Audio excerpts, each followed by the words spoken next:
No, because I'm talking. Hey everyone, welcome back to my channel. Today I'm going to do a quick video for you on 10 tips on how to pass your A-levels. And I know the exams are coming up now and I just thought I'd do a video to help you guys. So I'm really happy with my grades at the moment. I'm not bragging, I just want to pass on my knowledge and tips so that I can help you guys pass your A-levels. Depending on what you're aiming for, I think these tips will really help you. Right now I am working on my A2 biology and I'm finishing off my A2 maths. So I'll just go straight on to the video. So tip number one, it might not be relevant to most of you guys, but if you're in year 11 or something and you're going to go do your A-levels next year, I would say to choose subjects that you're really good at and that you enjoy, because otherwise I just think that it will make revision and you wanting to do the work much more easier. So yeah, definitely choose something that you like and that you enjoy the most. I know in some cases you have to do subjects that you have to do because you need it for the course that you want to apply for at uni, but that's just a different thing.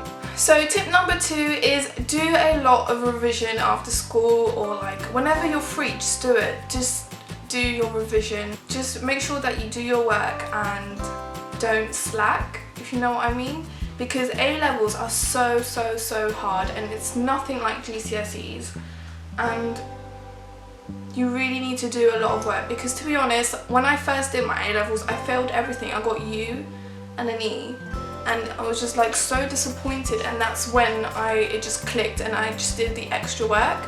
So just to avoid just failing your exams, really do the extra work. And yeah, so that brings me on to my third tip. Please don't depend on your teachers 100%. I've seen so many people in my school that just depend on teachers, and when they don't get the grades they want, they blame it straight away on the teacher. So I would say, this is what I do. I do most of my work at home and I revise. I actually go through the topic before I go into lessons so that my teacher doesn't really need to spend time on teaching it to me. I just go in and talk about my weakest points and the things that I don't understand, and trust me, it's so helpful, and it actually gets through your course quicker, and then you have more time at the end of the year to actually just revise on your own. So my next tip for you guys is there are a lot of videos online that you can actually go watch. So for example, I do maths and there's a website called Exam Solutions, and Exam Solutions is my lifesaver. If I didn't have Exam Solutions, I don't know what I would do. His videos, I don't know what the guy's name is, but his videos are so helpful, and anyone that does maths, I would just straight away recommend watching Exam Solutions. So if you do maths, then you should definitely go check that website out. I'll leave the link below.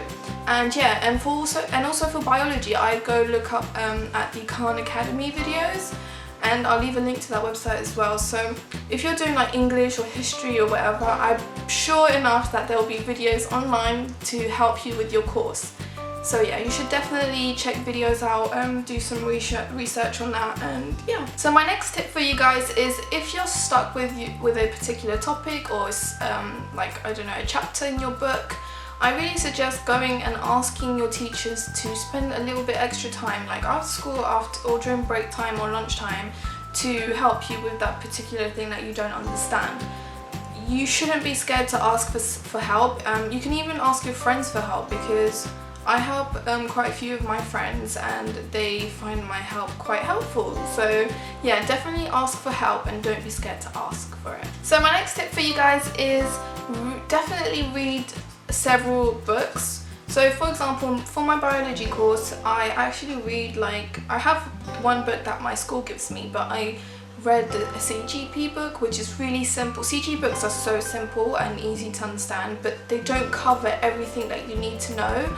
So I would recommend getting a CGP book on your particular subject that you're doing, and other books as well. So my next tip for you guys is to really identify your best way of revising. So my best way of revising is to actually rewrite my notes down over and over again, and that helps me to remember every single thing I need to know. So some of you guys might need to read or do flashcards or mind maps. You just need to identify which revision method actually helps you to remember what you need to remember. So yeah, that would really help you, and trust me, really trying to find out what helps you the most will really get your good grades. So my next tip as well is kind of similar to the other ones, but it's to do with doing extra revision. So for example, I do extra revision on the NHS website or like other websites online for my biology course. Doing extra research other than reading your books really helps you to expand your knowledge, and it actually gives you more knowledge than you need to have, which is really not that bad.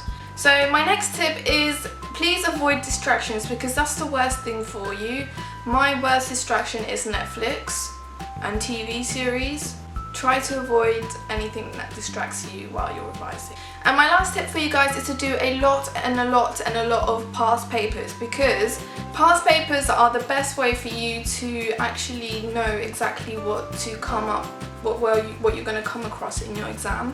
Because if you think about it, the exam board that you're using actually kind of uses the same questions but in different forms over the years. So doing all the past papers actually really helps you to know what you're going to come across in your exam, and it helps you remember a lot. So, and it's really easy. What I do is I go on the Edexcel website, which is my exam board, and I look up the past paper, I do the questions, and then I print out the mark scheme and I just correct it, and then I go on to the grade boundaries, and then I just see what grade I got, and it just helps to show you where you're at. So that's my 10 tips for you guys. I hope you found this video helpful. Please let me know in the comments below what you thought about it, and don't forget to give it a big thumbs up and subscribe to my channel, and I'll see you in my next video. Bye!